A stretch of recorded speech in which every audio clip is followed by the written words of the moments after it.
If you feel like recently you're struggling to be good, you're acting on bad habits, bad impulses, you're doing things that you don't want to do, despite how much you try to resist it, maybe you're hurting yourself, maybe you're hurting others, you're not being the type of person you want to be.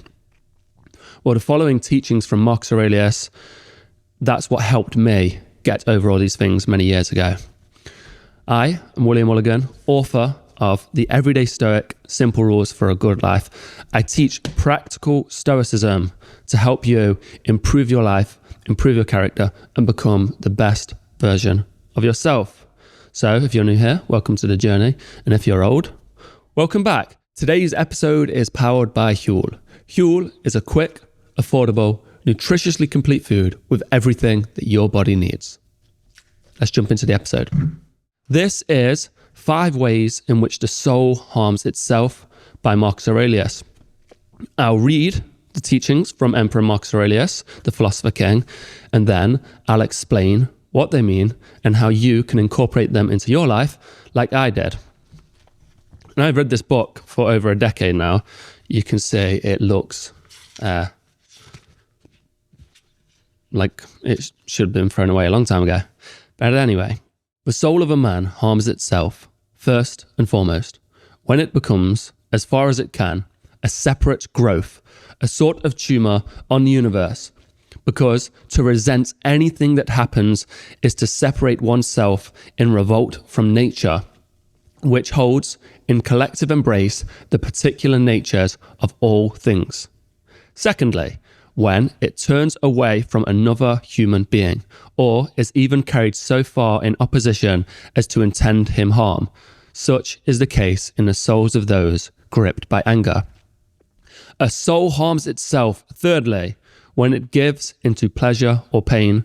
Fourthly, whenever it dissimulates, doing or saying anything feigned or false. Fifthly, whenever it fails to direct any of its own action or impulses to a goal, but acts at random without conscious attention, whereas even the most trivial action should be undertaken in reference to the end. And the end for rational creatures is to follow the reason and the rule of that most venerable archetype of a governing state, the universe. So this passage, it sounds quite simple, but when you understand the teachings, the Stoic practices behind all of this, and you understand the life of Marcus Aurelius, then it makes a lot more sense. And like I say with everything, actually try to take on board what I'm saying and incorporate it into your life. Because if you're just listening, then it's a hobby. Yes, maybe you like learning about Stoicism, but if you want to improve your life, then you actually have to follow the advice.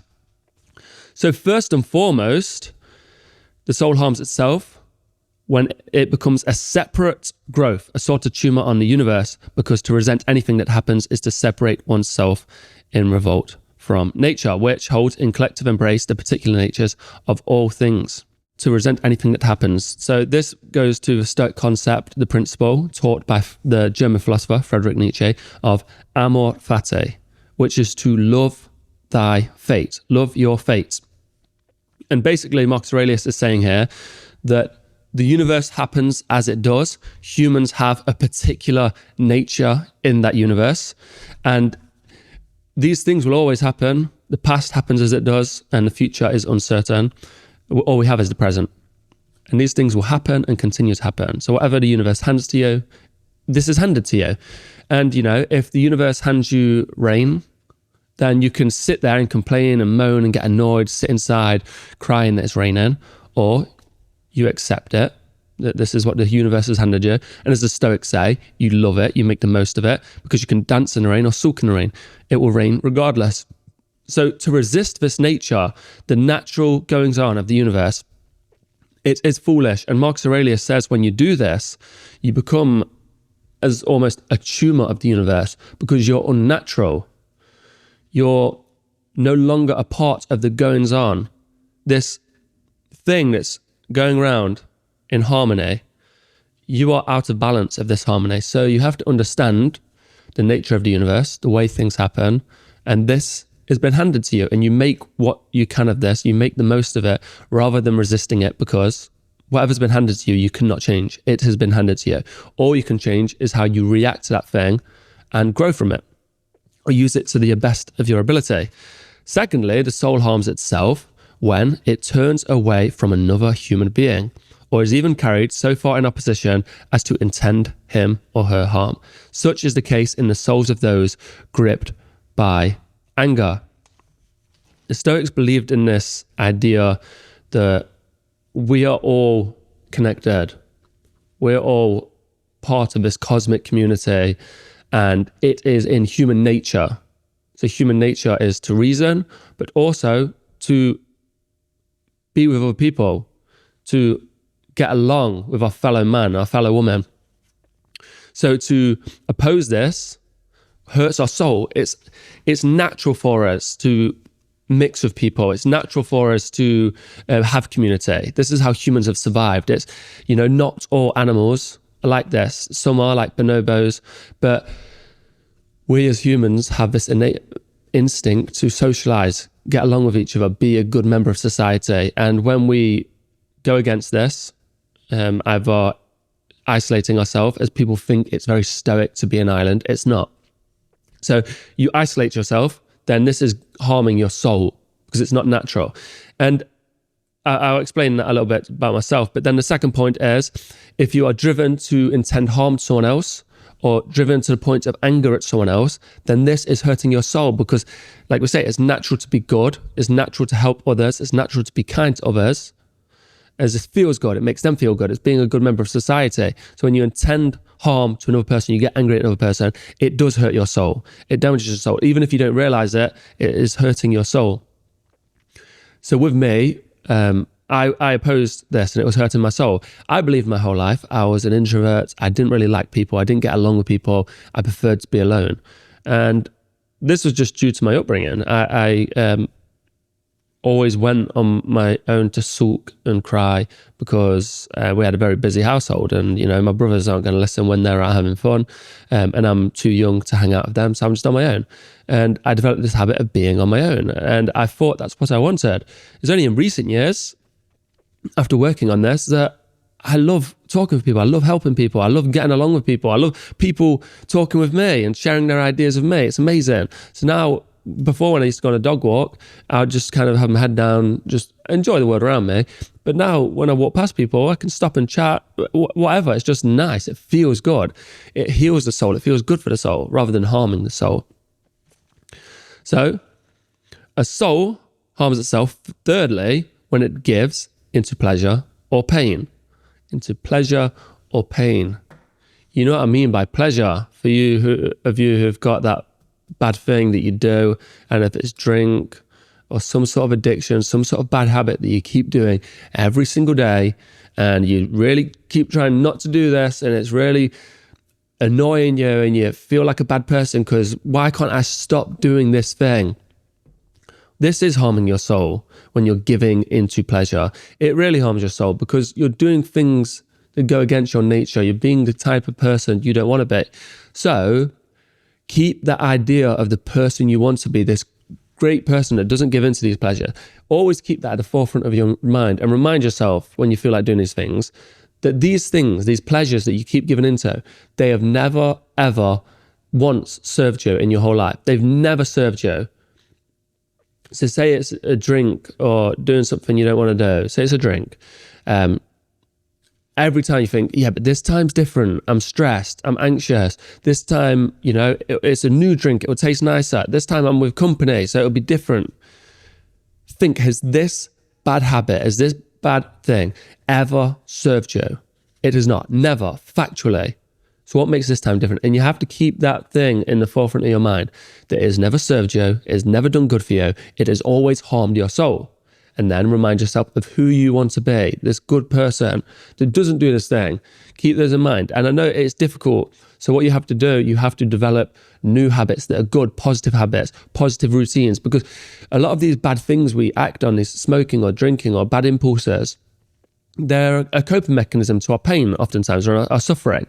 So we do this thing, we smoke because it makes us feel good. It copes with this pain, which kind of works in a way, but it's bad. It's never served you in a good way. So you need to find a new coping strategy. If you're struggling and you've got a lot of demons going on in your head, talk to people, get these things out, get help, do exercise, face these things, face these demons. Don't just keep putting a plaster over them, face them and start to deal with them. It's very difficult, it'll work. And then giving into pain. The Stoics talk about, it's okay to feel pain. It's natural to cry. It's natural to feel these pain, these stings and hits of life. What's not okay is to keep making them worse by moaning about them and pitying yourself every single day. So do not do this. It goes against your nature. It hurts your soul because you're purposely looking for the pain. You're giving into it. Fourthly, whenever it dissimulates doing or saying anything feigned or false. The Stoics talk about seeking truth. Truth is good.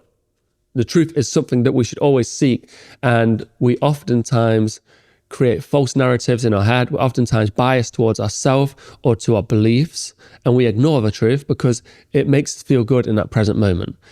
Ignoring the truth, seeking falsehoods to make yourself feel good, that damages your soul. At the time, it might put a plaster over something, or it might cover your ears to not hear something harmful. The certain belief you have over something, maybe it's wrong, and you cover your ears because you don't want to hear that. And it makes you feel better in that moment, acting like a child. But over the long term, it harms your soul. You're going against the truth, which is part of nature. This truth is nature. You can't change the truth. So seek the truth in every situation. It's not about fulfilling your ego, making yourself feel better in that moment. It is seeking the truth, seeking what is real. Because when you're having an argument with some people, the 90% of people are there to win. They want to get themselves right. And the only way to win, if your goal is to win and you're very competitive, then you'll do anything to win. You'll discredit their argument. You'll make falsehoods about your argument. You'll ignore certain truths just to make yourself right. And yeah, you might be good at arguing and getting right. And a lot of people like this that seem to always win arguments. But you don't win an argument until you reach the truth. So it's not about being right. It's not about you being right. It's about getting to the correct answer, because they could be right. And this idea, this notion of always being right, it's pure ignorance. It's ignoring the rest of life. No one can always be right. Not even Einstein or Marcus Aurelius or any of these Socrates, anyone. You're going to be wrong at certain things, unless you never say anything. A quick word from our sponsor, Huel. Huel is a quick, affordable, nutritiously complete food with everything that your body needs. I really like Huel. When I was writing my book, I was using Huel to power me through every single day. When I had my daily greens, when I had my meals, when I had my shakes, it stopped me from going to the shop, buying a load of rubbish, buying a load of unhealthy food, wasting loads of money. And these things do add up. Those quick journeys to the shop every day, the money adds up, the unhealthy foods add up, the wasted time adds up. So if I ever get those cravings, I grab a Huel and it fills my cravings. I feel good, it tastes delicious, it's quick and easy. And if you have any interest in the Huel products, then check the link in the description. Let's get back to the episode. Fifthly, whenever it fails to direct any of its own action or attention, whereas even the most trivial action should be undertaken in reference to the end. And the end for rational creatures is to follow the reason and the rule of the most venerable archetype of a governing state, the universe. So the universe, the governing state of the universe, the law of nature, we should treat it like it's a holy figure in a way, like it is God. This is like the Stoic belief, and it's many religious beliefs, that the universe is God, and it's prodding us in certain directions, giving us certain things, making us do certain things. It's instructing us with our rational minds and our impulse to be a good person. The universe is telling us these things, and we should follow it like it's the law. Follow the virtues like it's law. This is what it means to be a good person. So, whenever it fails to direct any of its own actions or impulses to a goal, Marcus Aurelius said, without aim, we wander round aimlessly, and the ship that doesn't know which direction it sails no wind is favorable. You need aim.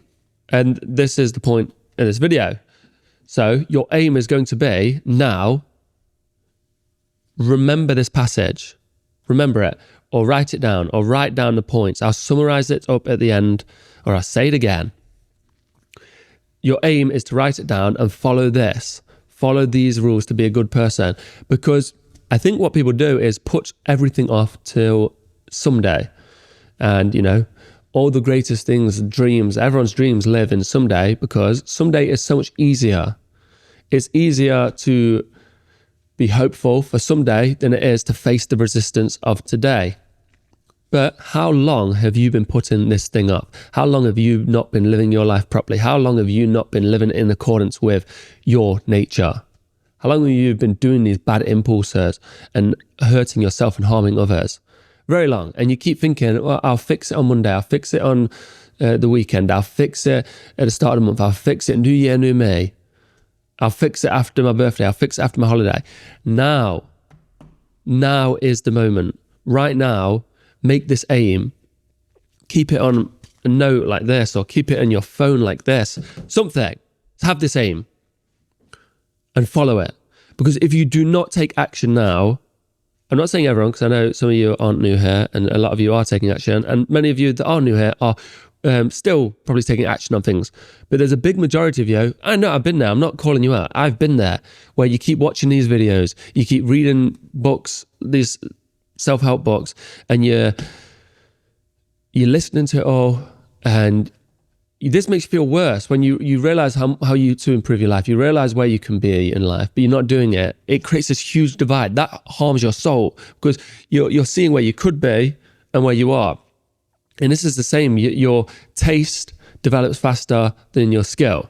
You know, people that start in music, you get a taste quick. In a year, you understand what good music is. You understand it very quickly, but it takes a long time to get good at music. And that's the same for the self-help stuff. When you start reading these philosophical teachings from over 2,000 years ago, or you read a book like mine, and I'm telling you how to be a good person, what it means to be a good person, and the fruits of the labor, how amazing it feels.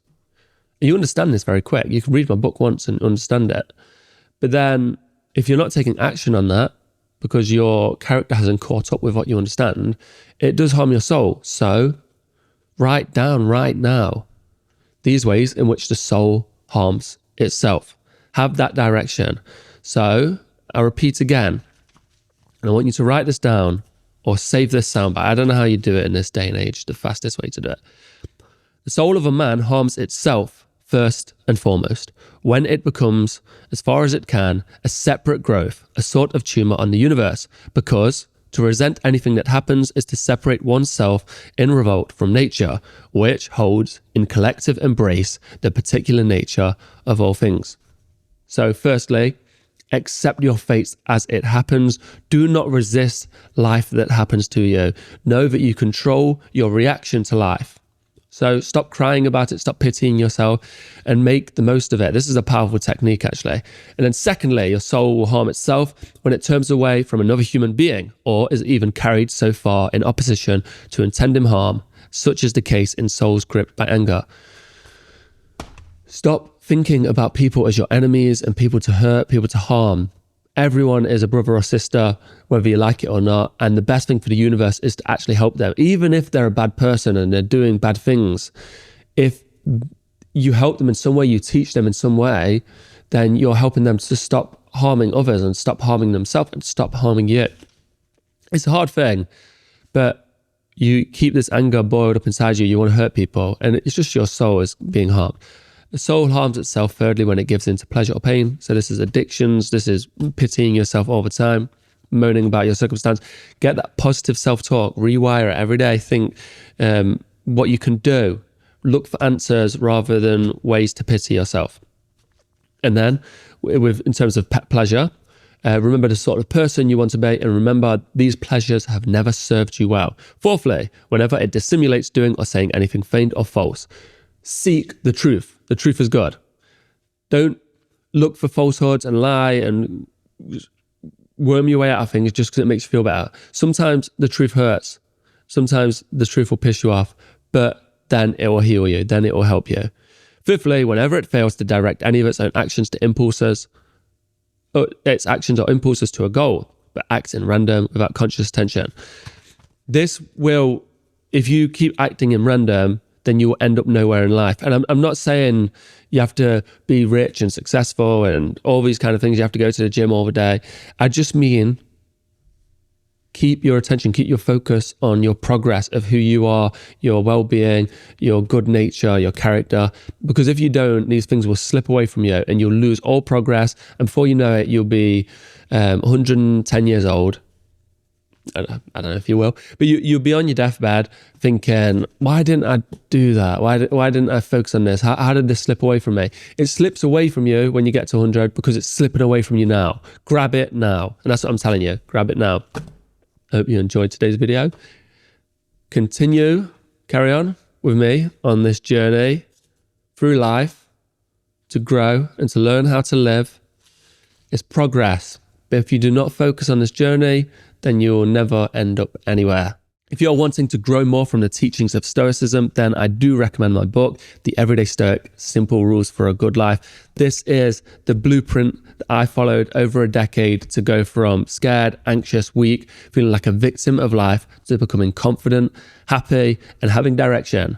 I followed the blueprints in this book. These are my method, my steps to get there. It's got personal anecdotes and it's the way I understood it. I've made it simple and understandable with practical steps. I really hope it helps you. I hope you have a wonderful day.